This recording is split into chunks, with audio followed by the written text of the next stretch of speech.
Annabeth. But it wasn't the Titan's voice. It was Luke's. He stumbled forward like he couldn't control his own body. You're bleeding. My knife. Annabeth tried to raise her dagger, but it clattered out of her hand.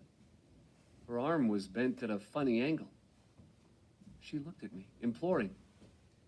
Percy, please. I could move again. I surged forward and scooped up her knife. I knocked Backbiter out of Luke's hand, and it spun into the hearth. Luke hardly paid me any attention. He stepped toward Annabeth, but I put myself between him and her. Don't touch her, I said. Anger rippled across his face. Kronos' voice growled, Jackson! Was it my imagination, or was his whole body glowing, turning gold? He gasped again. Luke's voice. He's changing. Help! He's almost ready. He won't need my body anymore. Please. No! Kronos bellowed. He looked around for his sword, but it was in the hearth, glowing among the coals. He stumbled toward it.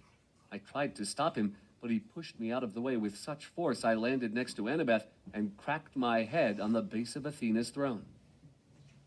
The knife, Percy, Annabeth muttered. Her breath was shallow.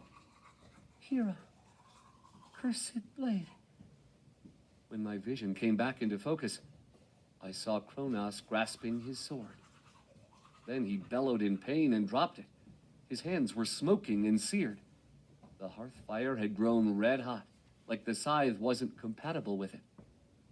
I saw an image of Hestia flickering in the ashes, frowning at Kronos with disapproval. Luke turned and collapsed, clutching his ruined hands. Please, Percy. I struggled to my feet.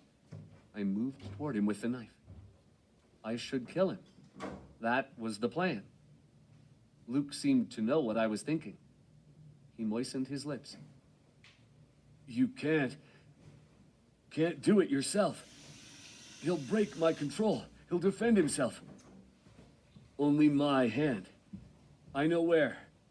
I can keep him controlled. He was definitely glowing now, his skin starting to smoke. I raised the knife to strike.